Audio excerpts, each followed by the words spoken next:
Thank you for joining us today to this webinar that is dedicated for people that are thinking of returning to the UK. Over the next hour, we'll be discussing the key financial and property considerations for anyone thinking about relocating back to the UK.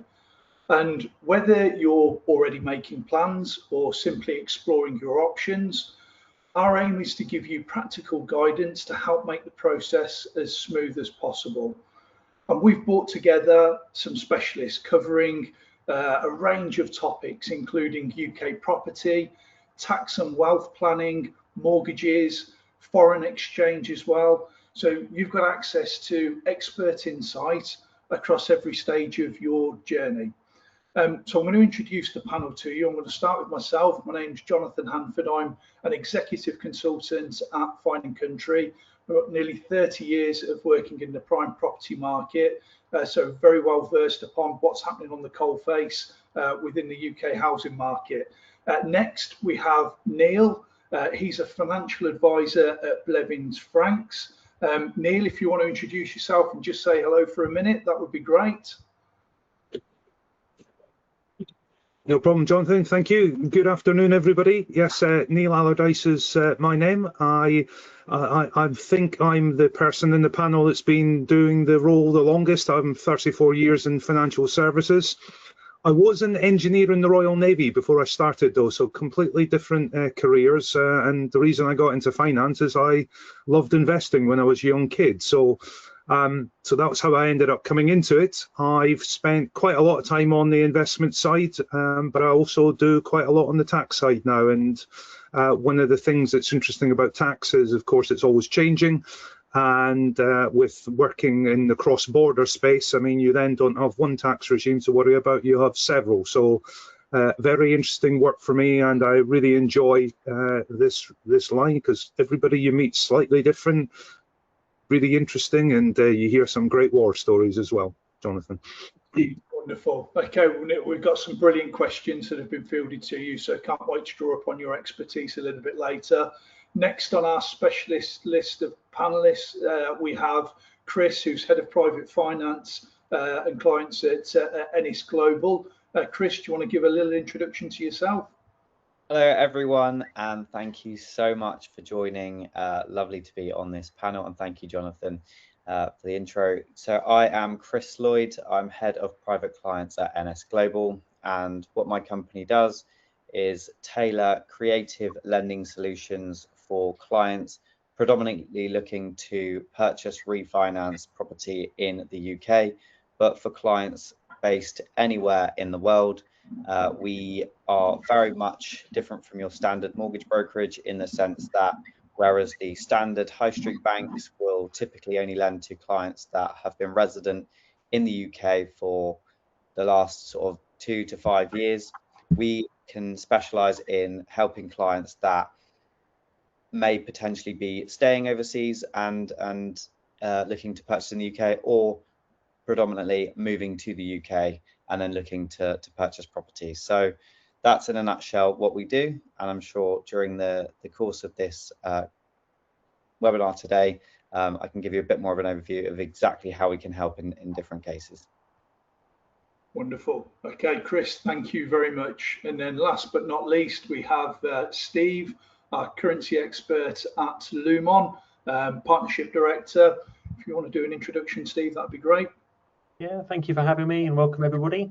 Yeah, my name is Steve, and I'm a very property savvy currency brokerage firm. So we basically help people move money internationally around wealth, relocation, property, and these events. I haven't been quite doing it as long as some of the team, but I've been doing it for nearly 20 years.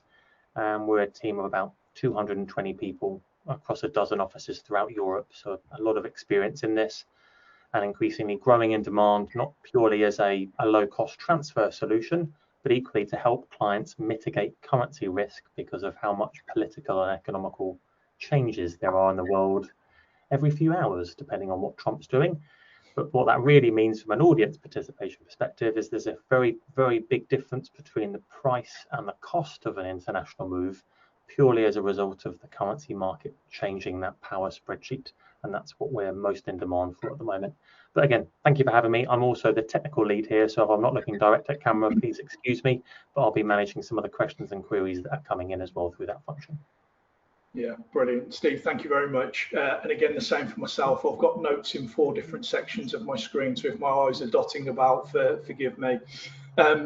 So throughout today's session, you can submit questions using the Q&A function, and we'll answer as many as possible during the live Q&A event at the end. And we'll also be running a few quick polls, so do take part, and it helps us to tailor the discussion to you. We obviously gave people the opportunity to ask questions in advance of the session. Unfortunately, we're not going to have time to answer them all. If we did, we'd still be here this time tomorrow. So we've picked the most popular ones, but rest assured, if there are topics that we haven't covered, we're more than happy to pick up a separate discussion with you and have a separate consultation to answer any questions that weren't covered today. So a couple of housekeeping points before we start. Today's webinar is being recorded, and a copy will be sent to everyone who registered, so there's no need to take detailed notes. And then finally, a brief disclaimer. Today's discussion is for general information purposes only and does not constitute financial, tax, mortgage or legal advice. Everyone's circumstances are different, so we'd always encourage you to seek independent professional advice before making any decisions. So thank you very much for that, and with that we're going to get started. So the first batch of questions have actually come in for myself. So I'm not going to quote the people that asked the questions, but I'll talk you through them as best as I can.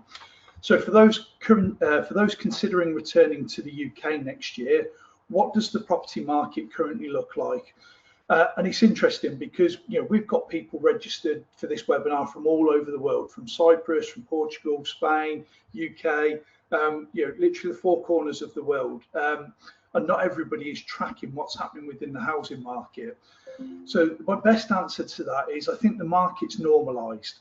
So the frantic conditions that we saw during COVID, they've disappeared, and buyers now have much more choice and negotiating power. Back in 2001, it was a bun fight. People weren't buying the property of their dreams. They were buying whatever was available. It was a terrible time to be a buyer and a great time to be a seller. So at the minute, well-priced homes continue to sell quickly, but properties that are overpriced can sit on the market for months. So it's become a market that rewards realism rather than optimism. So returning buyers, I think that you should see this as an opportunity rather than a concern, because you've got time to make considered decisions. And from the prime property market perspective, we're seeing a far more measured market. Serious buyers are active, but they're selective. And sellers who are prepared to price sensibly, they're the ones that are achieving sales. Whilst buyers will often have the opportunity to negotiate in ways that you simply couldn't a few years ago because you were just competing with people. So I would say that's a good overview of what's happening within the market. So another question is, are there particular regions that are seeing stronger demand or presenting better value? It's lifestyle really that's driving many decisions, and we're seeing strong demand in areas that combine good transport links with quality of life, such as Cotswolds, Surrey, Hampshire, and buyers are asking, where do I actually want to live, rather than simply how close is it to London. So we've also seen a bit of a culture shift, whereas people years ago might have been working in London 5 days a week, Monday, Tuesday, Wednesday, Thursday, Friday. Now it's maybe 2 or 3 days a week, and the rest of the time they can work remotely from home. And I know I'm certainly dialing in from home today. Steve, I think you are. I'm not sure about Neil, and I think Chris is in the office by the looks of it, but a lot of us are able to work remotely. So that's changing the landscape for where's representing good value, because people just need general access to London rather than they've got to think about going in every day. And there has been a bit of a north-south divide. We've actually seen a drive in results further north you go. So the key is looking at affordability, schools, connectivity and long-term investment potential, and they're the areas that tend to be doing well. Number 3. So when should someone realistically begin searching for a property if they're planning to move back in 2026? So bearing in mind that we've just crossed the Rubicon, if you like, of the halfway point for the year, it's earlier than most people think.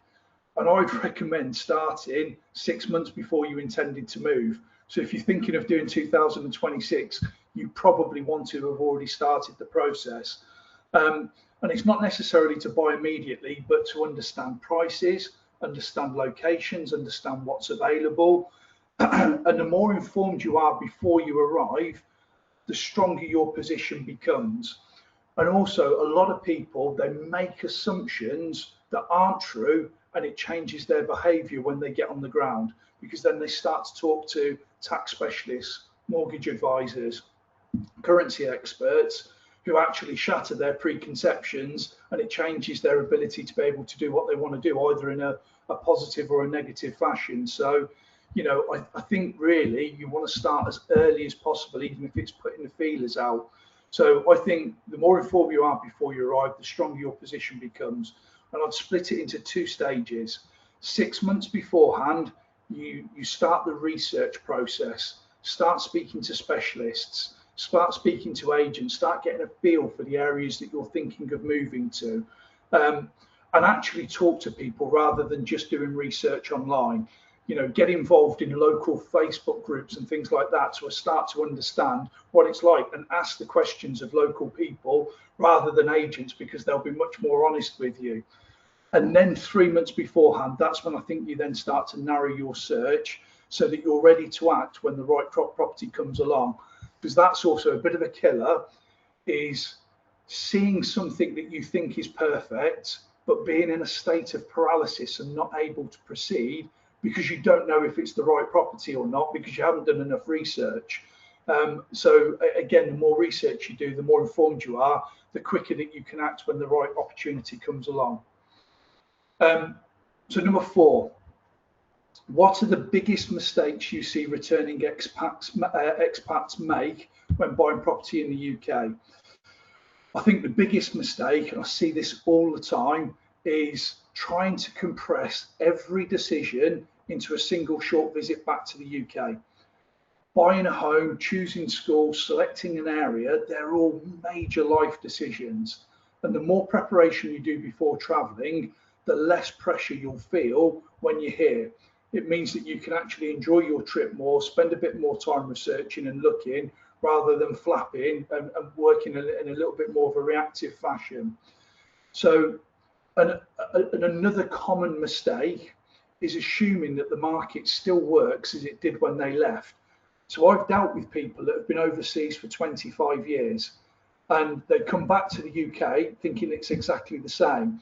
You know, 25 years almost predates property portals and Rightmove and social media and all of those things. So there's legislative changes, there's changes in the systems, the processes. So don't make those assumptions. Make sure you speak to all of the specialists. Mortgage criteria, legal processes, taxation, buyer expectations, seller expectations, everything's evolved. So surround yourself with good advisors, rather than trying to work out everything yourself and trying to work it all out in a weekend visit to the Cotswolds where you want to try and find a home and understand how everything works. That's putting yourself into too much pressure. So has the profile of returning buyers changed over the last few years? So has the profile of returning buyers changed over the last few years? I would say definitely. And this comes back to a point that I made earlier. I think the flexibility around remote working and hybrid working, I think it's changed the conversation completely. Many buyers, they're no longer tied to one office location. So lifestyle is becoming a much bigger factor in where they choose to live. We're also seeing buyers who are way more informed than they've ever been before. You know, everybody's got things like ChatGPT at their disposal and they can check and double check things. So, you know, it's not a bad thing. They're well informed. They can make the right decisions. So people will often spend months researching things online before they even arrive. So they're asking for more detailed questions about communities, schools, and long-term value rather than simply looking at just property prices and what's available. So my last question, and then we're going to jump over to Neil. If someone is only just beginning their plans today, what would your first piece of advice be? I would say pick your squad early. So build your team of professionals as early as possible in the process. Speak to a property specialist, a mortgage advisor, tax advisor, currency expert, so that you've got all of your ducks in line before you start the process, and then you're eradicating any of the unknown. You know, and those should all have good working relationships as well, wherever possible. So I think a little bit of planning at the start, you can save a significant amount of money. But putting the money aside, I think the stress is the biggest frustration with moving. Buying and selling generally can be difficult. Tying that in with an international move, it can be even more stressful. So as many of the unknowns that you can remove as possible, the easier it will be to grease the wheels and to make the process more enjoyable. Don't start by looking at houses, which I know is the polar opposite of what everyone does. People will start looking at houses, they'll fall in love with something, and then they'll try and backfill all of the stuff that they should have started with. So decide how you want to live, the right area, schools, transport links, understand your ability to be able to buy in terms of finances, tax, everything else, then start to look for property. And if I was to part with one thing, I'd say the one thing I'd encourage every returning expat to remember is that buying a property in the UK isn't just about the bricks and mortar. It's about rebuilding a new life. And the more planning you do before you board the plane, the smoother the transition will be. So they're the top questions. There are some others that I haven't got the time to go through, but again, happy to pick up a dialogue with anybody outside of this call if there's stuff that you want to talk through in more detail. But for now, we're going to jump across to Neil, and we're going to talk more about tax and planning. So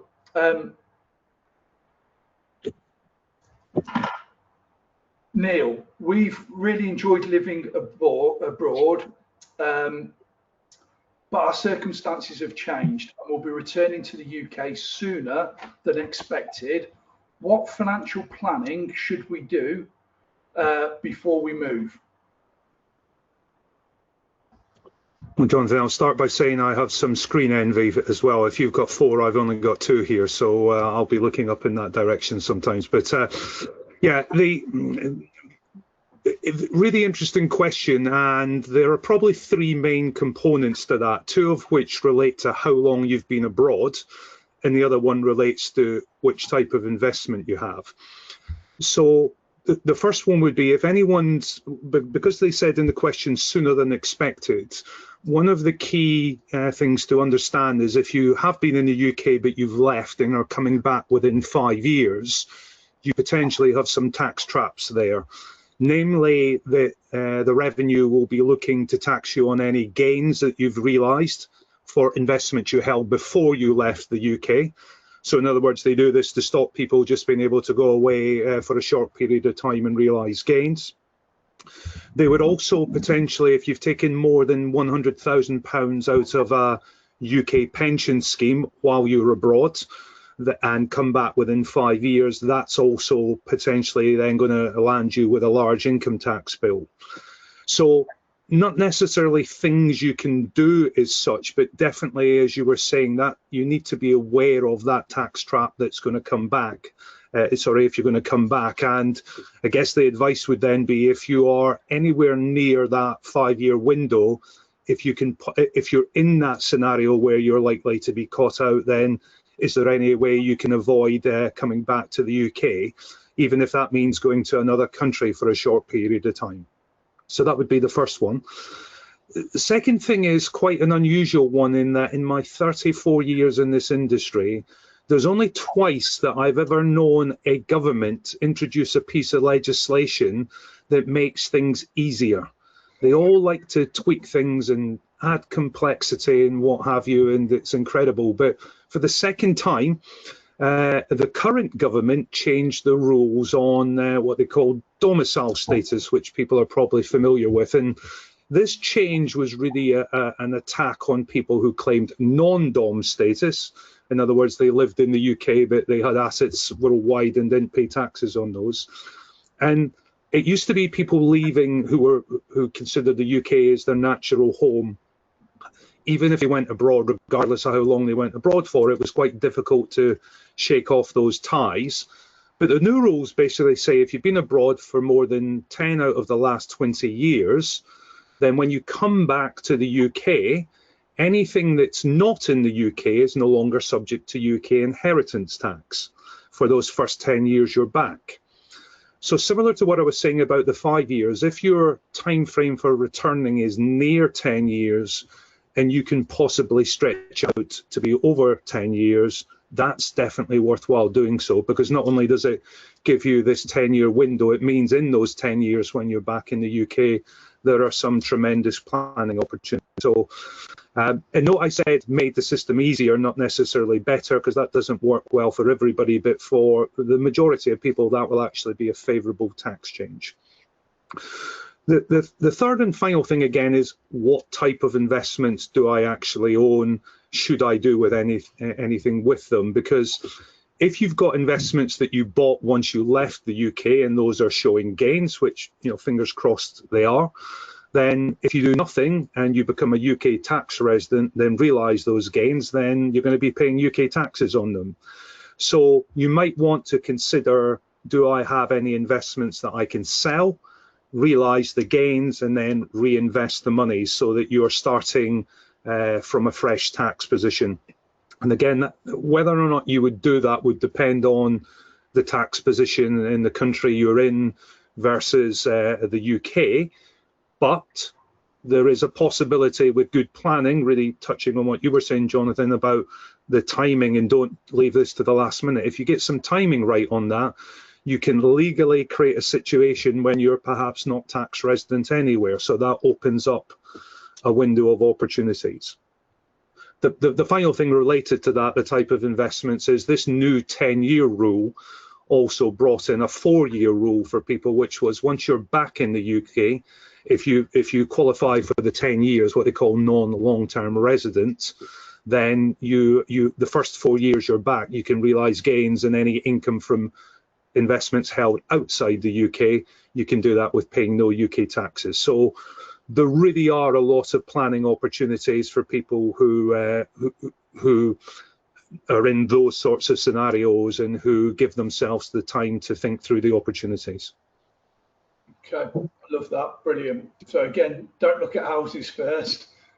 Make sure that you've got your tax position clear, because it can have a profound impact upon what you're working with. So sometimes people forget. It could probably pay for buying your house in some cases as well if you get the tax planning right. So there you go.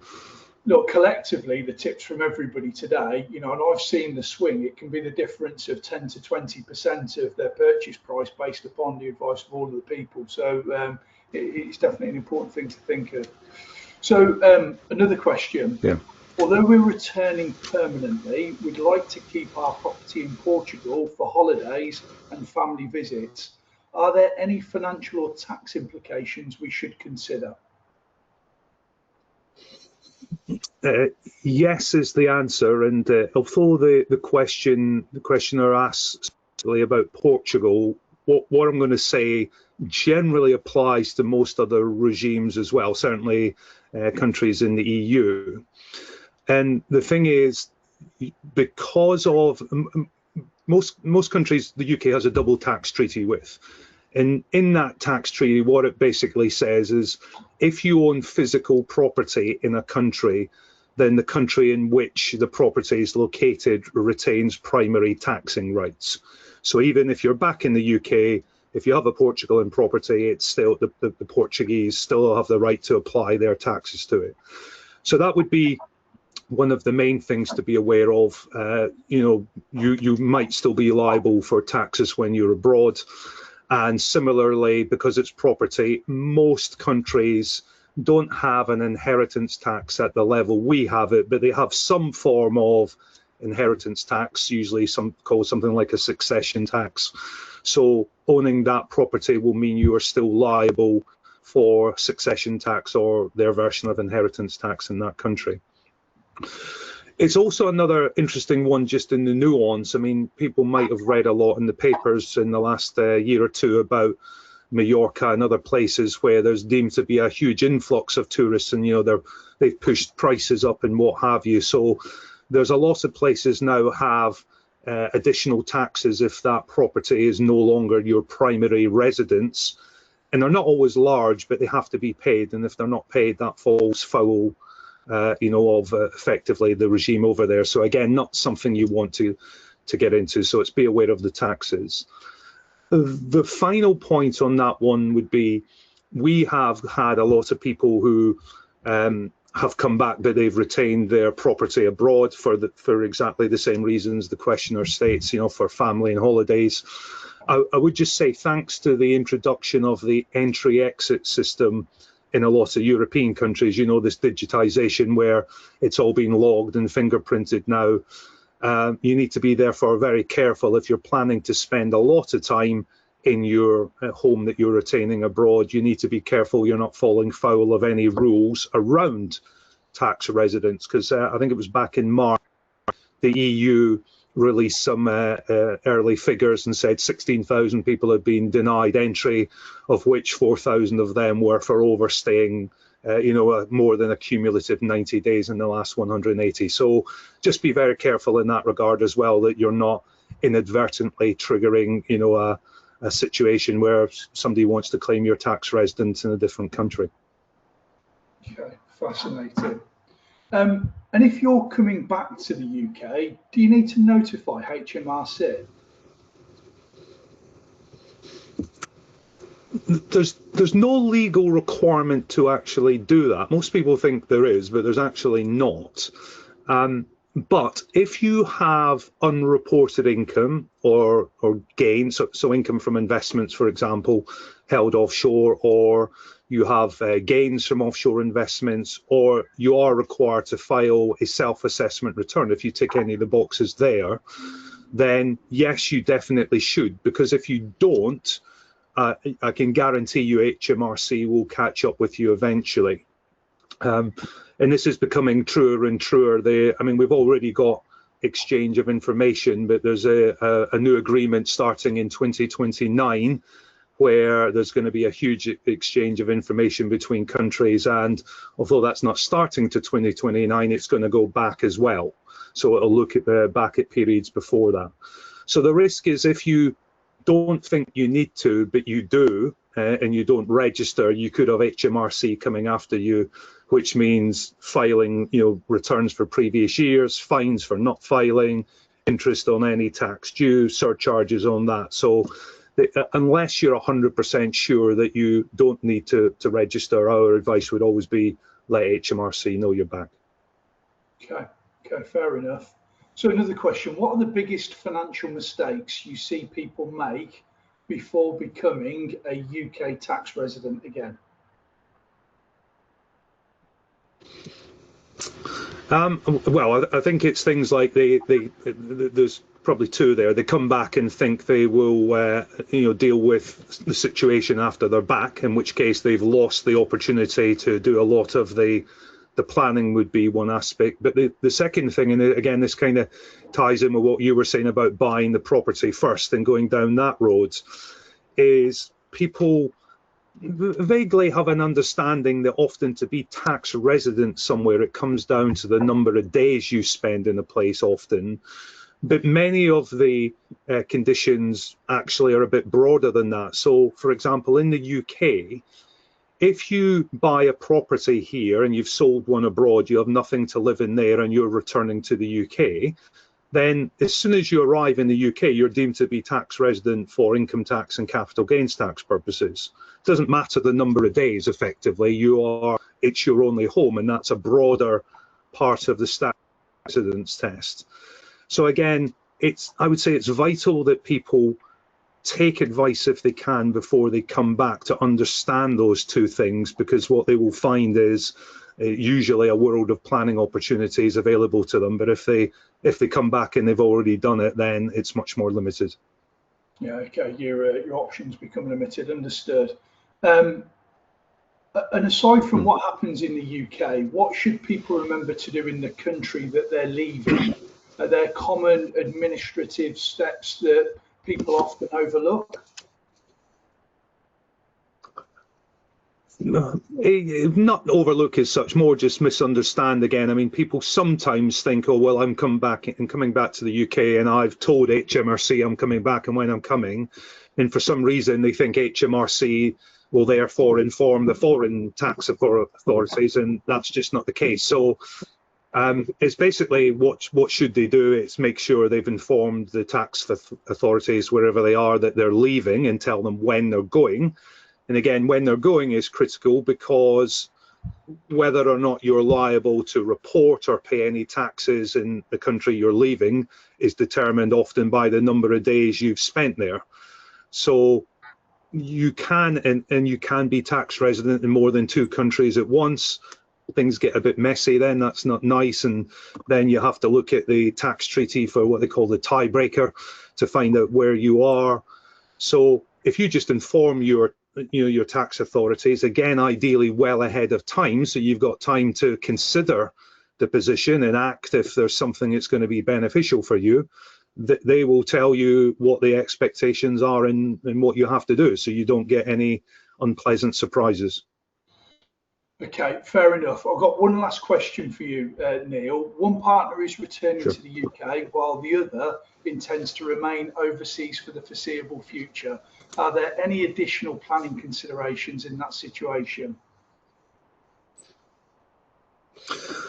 The main thing would be obviously just remembering that both people are independent parties when it comes to tax. So you easily could have one person that's now resident in that country and somebody else that's now resident in the UK. But almost touching what I said a few minutes ago, if you're going to be flitting back and forward between a country, then you have to be uber careful and understand their rules for what makes you a tax resident as well in that country. You don't want to, again, trigger something inadvertently there. But the bigger one is often, for a number of reasons, people will hold various bank accounts, investment accounts in joint names, and because they're both abroad and they both get that favourable tax treatment potentially, and then one person comes back and that changes the position, and they generally, again, often forget about that and therefore don't do any planning around something, and because they think that one person's staying away and it doesn't matter too much. So again, just Jonathan, really like all the other answers I've given, it's just take advice, know what your options are before you do that, know how not to fall foul of the laws in the countries you're in. Once you do that, it's like everything in life, knowing is half the battle. So there you go. So there's another question I was asked, which was about people relocating from the States to the UK and one of them moving early. Are they both subject to the extra surcharge on stamp duty? And you are, if one of the two. So, there's things that you've got to consider. But if then both move over, then they can do a reclaim at a later date. But look, we've got loads of questions to go through. We need to jump across. Thank you ever so much for that, Neil. Fascinating insight. Thank you. Chris, over to you. One of the biggest questions that people have asked is whether obtaining a mortgage, having been a resident overseas, is it actually even possible? Yeah, so this is what I get asked on a daily basis, and it is very challenging for clients to really understand that there's so many lenders out there, and predominantly the high street banks do struggle with this. They want you to have lived in the UK for the last 2 to 3 years, have been paid in a GBP employment contract, or have a limited company or be self-employed within the UK and have that track record of UK earnings. Furthermore, they mostly want clients to have banking relationships and a credit footprint in the UK. I had an interesting one where a client came to me the other day as well, where she'd not been employed for, resident in the US, not been employed for the last 6 months, just because was planning to move to the UK, left last role and was sort of gradually moving over, which again would have been an issue for a high street bank, because They want to see that continuous employment beforehand as well. So yes, it can be really challenging. This is again exactly why we are set up as a firm at Enness Global. We're very good at finding the right lenders that are just not concerned with a client's background. Why should they be penalised on moving to the UK and not be able to buy a property? Lots of our clients have significant income and also a really strong background in their profession. They move to the UK for the first time, continue working within that profession, same role, albeit just employed in the UK. Our lenders are not concerned with that. Often our lenders as well can help by opening bank accounts in the UK alongside doing the mortgage, and they're not concerned that the client doesn't have that UK background. It doesn't even need to be a British expat moving to the UK. This can be a foreign national moving to the UK for the first time. It's all about understanding the client, whether they have the income and the asset base moving forward to be able to make those mortgage payments. So that's brilliant. So your conventional lenders, they're off-the-shelf products. They're fit for a certain type of clientele. Obviously, the nature of what we're dealing with, it's more specialist. But here's a question. What if I'm a resident overseas and I haven't actually moved to the UK yet? So I'm not in the UK. Can I still get that mortgage prior to moving over? Or do I physically need to be on the ground in the UK to be able to do it?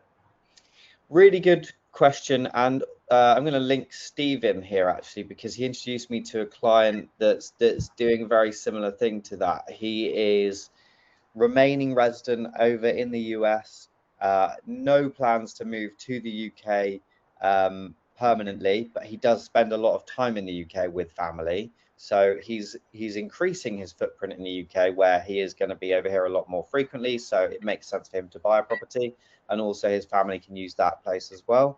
But he still will have employment in the US and also most of his asset base. This is not a concern for our lenders. Again, because he's got the income to say that he can support his running costs in the US and on the property in the UK, and we can demonstrate that even though it's in a foreign currency, we're able to satisfy the affordability, and they're able to gain comfort that he can support those mortgage payments. Equally, if he was looking to move to the UK on a full-time basis, that is something we could also help with. It's all about, again, understanding the client and making sure that they have the right means to be able to meet the mortgage payments for the amount required. Okay, love that. So many people have assumptions based upon mortgage markets and lenders based upon their experience of being overseas, and obviously they all operate differently. So in terms of your advice, when should somebody start speaking to an advisor during the relocation process? At what point do they pick up the phone? I liked your point with 6 months, and also not looking at houses too early can be a bit of a danger. We often get clients where they found the dream home, they haven't spoke to anybody regarding finances or anything yet, and it's, Chris, we need to get our offer accepted, we're going to lose the property, we're up against a cash buyer, we've got to move quickly now. And there's a real big danger with that. Like, these things do take time to put together, especially if you do have, assets in multiple jurisdictions, you're looking to move to the UK for the first time. I do think, at least 6 months before. So I always say to the clients that there's no time that's too soon to start a conversation with me, because it really is a case sometimes that we're just building that kind of plan to purchase and also move to the UK. Be it whether they're self-employed, whether they need to start drawing money from the company, or if they need to structure that in the right way, or if you've got investments that we're using towards satisfying affordability. Sometimes it's a case of structuring things in the right way to build up to that purchase. So I think in terms of the question, when do you speak? Yes, absolutely. As soon as you're even thinking of moving to the UK or considering that lifestyle change, pick up the phone to us. I can tell you potentially what's possible in terms of the borrowing amount, what the interest rates from today might look like. Appreciate they might change by the time you move to the UK, but often we can look to sometimes lock things in a little bit earlier on. And you just have an understanding of what your monthly payments going to look like, what fees you're going to be paying, how the loan would be structured, what that would look like. So then that gives you a lot of confidence to go out and negotiate and know what your budget is to be able to buy a property.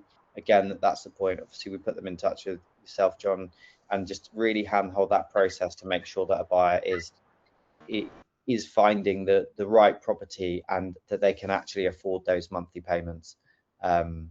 I think, yeah, and it puts it in a strong position in terms of once they've got that offer accepted, we do a lot of work. So by then I've got most of the documentation I need. So the minute that offer is accepted, we can just simplify and speed up that process to then getting a mortgage offer.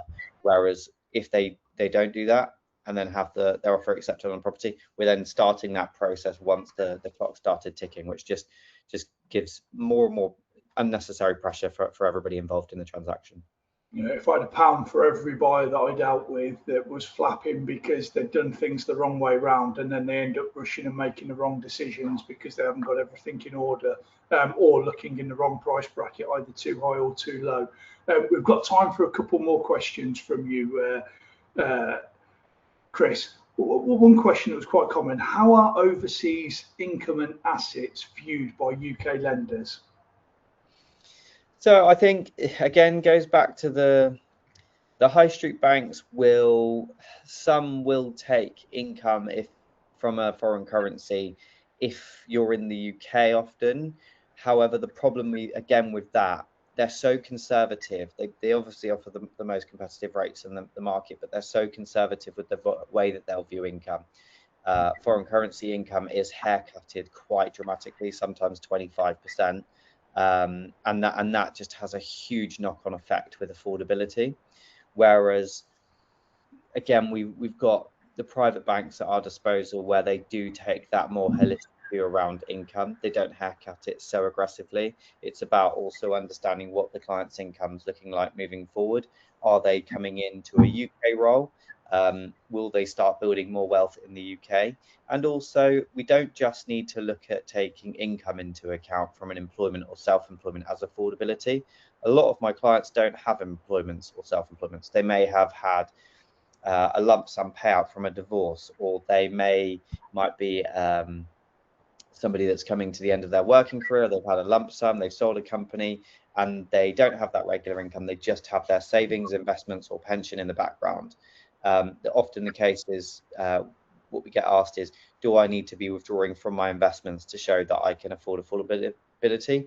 We do not need clients to be drawing from their investments. Again, markets have done very well over recent years. So again, there can be huge tax implications for drawing down on portfolios. We can source mortgages for clients that don't have that regular income, and we can take the view that they could withdraw from that investment portfolio or savings if they require to be able to meet the mortgage payments. So yeah, we can take a much more pragmatic view on that. And that's both overseas assets and UK ones. So they'll take a holistic look at all of the assets. Yeah. Okay. Yeah, absolutely. And this is also, especially with the private banks, we don't necessarily need them to transfer the funds to the private bank. We don't need them to bring the funds to the UK. They can stay offshore. It's quite a slick way of looking at it. Okay. Last question. What's the biggest misconception people have about getting a mortgage when returning to the UK? The worst thing I hear is when clients have, touching on from the last question really, where clients have liquidated an investment portfolio, paid a ton of tax that they didn't need to, and bought a property outright because they just didn't realize that it was possible. We get some pretty irate clients coming to us, even that have spoken to other mortgage brokers. The common thing I hear is, Chris, thank goodness we spoke to you because we thought we'd exhausted all options. Our mortgage brokers stopped replying to us, or the classic, they've been declined at 5 p.m. on a Friday just before the weekend, and they call us on Monday, and we have to put something together. So it's often, I think, lack of education across the market. And again, this is why we do the webinars, just to show clients that it can be done. It's just about having the right team of advisors around you. So I think a lot of clients purchase properties outright in cash because they don't think they can get a mortgage because they have been resident overseas, or they're income might be a bit too complex, or they don't have the regular income. So I think that's the biggest issue we come up against. Again, it's not an issue we can raise funds after they've bought the property to replenish savings, but it's making sure that, again, this is why I say there's no time that's too early to speak to us. It's making sure you have your ducks in a row and you understand that actually getting finance is viable, and you don't need to liquidate other assets to buy a property outright. You can get a mortgage. We can do anything up to, for international clients, anything up to 85-90% loan to value, to just keep that asset base held overseas still, and you can make your money potentially work harder for you elsewhere. Perfect. Okay, Chris, thank you very much. Steve, quite often currency exchange is left to last, and it is in this sense in terms of the panelists. Yet it can be one of the largest costs when buying property overseas or returning to the UK. So many people simply transfer their money through the high street bank. Why is that? What's the difference between using someone like yourself or just transferring it through the bank? Hi everybody. Yep, that's a very common one, because people that have come across our industry and our service love us. Our biggest enemy is the fact that people don't know we exist, in a similar way as Chris's comment a moment ago. We're here for a reason, and we're a sizable firm adding a number of values to clients over there at the bank. First things first, ultimately, if we couldn't provide a financial benefit, we wouldn't be here. No one would use us. So very comfortable there's a financial benefit from a transactional perspective. But the bigger bit that we've had over 1,000 5-star reviews in the last 12 months, and the themes are always around personal point of contact, us actually contacting them. When was the last time the bank rang anybody? But equally, the biggest is because the market's moving so much, and I kind of alluded to this, the difference between price and cost is trying to proactively time that transfer. So to your point around having a big impact, if you're in the audience now and you're coming from Europe, this year so far, the currency market's changed your budget by over 4%. If you're sitting in the audience from the US, it's moved by over 5%. Might not sound by very much, but even in the last 30 days, again, if you're coming from Europe, it's moved by 2.5%. If you're coming from the US, it's 1.5% in the last 30 days. So a lot of the clients that we talk to think the currency is just transactional at the end of the to-do list, but it needs to be a lot higher up on that process that clients go through to better manage that power spreadsheet, for want of a better expression, to make sure that the property they've fallen in love with is still affordable when they come around to completion. So you've just made a valid point. That if it wasn't important, we wouldn't be here, and clearly you are here, and you've got 1,000 reviews. How much money do you move a day? We average out about 25 to 30 million sterling a day. Yeah. So not a small degree. Okay, brilliant. And are there any costs? No, there's no cost to speak to us, to engage with us, have what we offer as a currency consultation, so a personal review of what the market's doing and how it might impact budgets.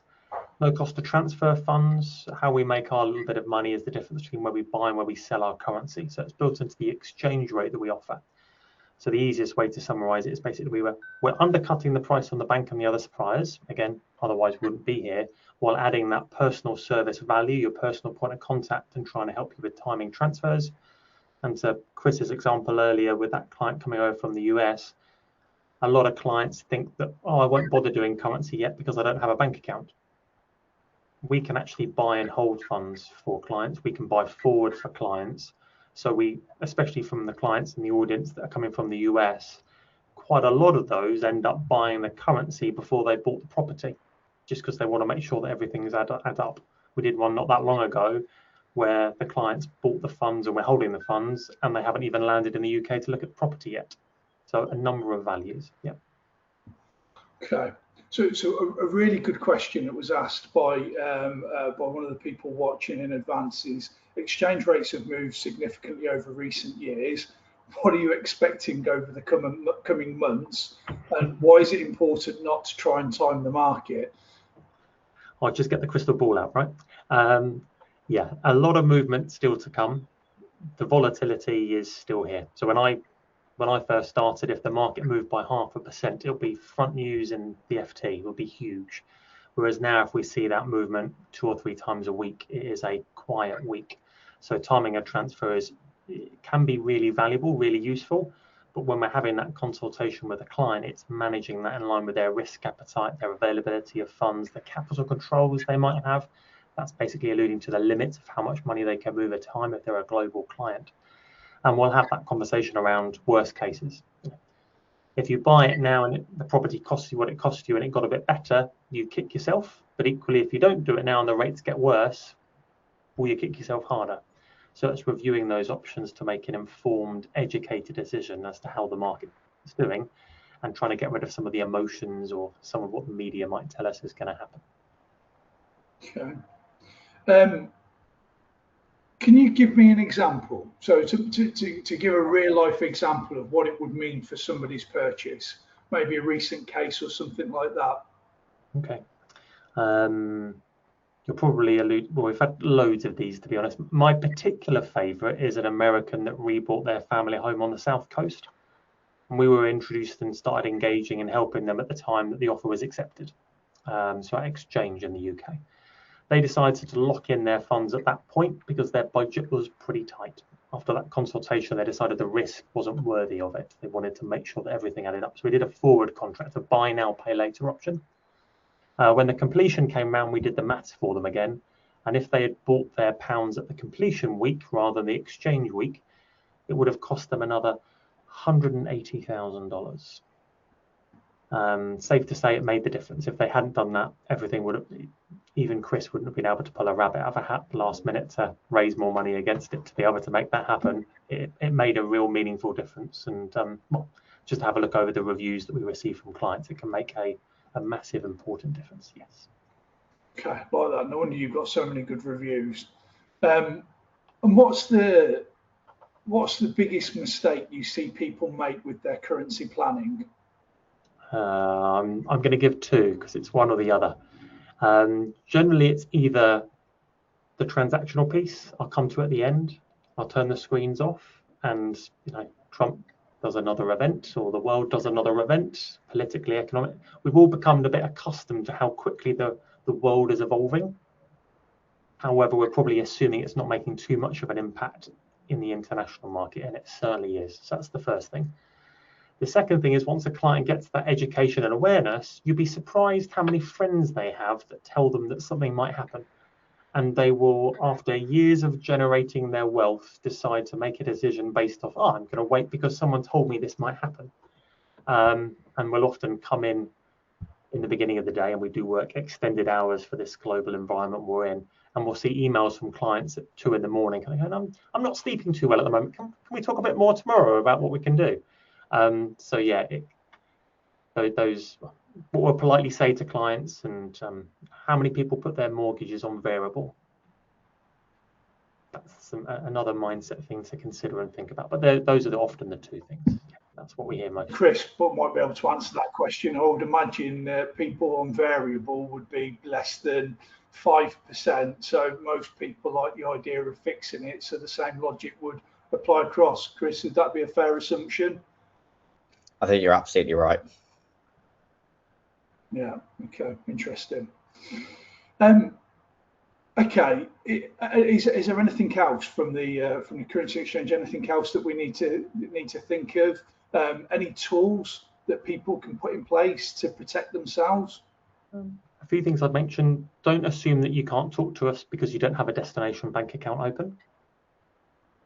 Don't assume that we're going to be more expensive than the bank, otherwise we wouldn't be here. And equally, don't assume that you can't start talking currency if you don't have all your funds available. So we'll often use rate alerts, spike notifications, automatic buy orders, but one of them very popular at the moment with how quickly the world is moving is a forward contract.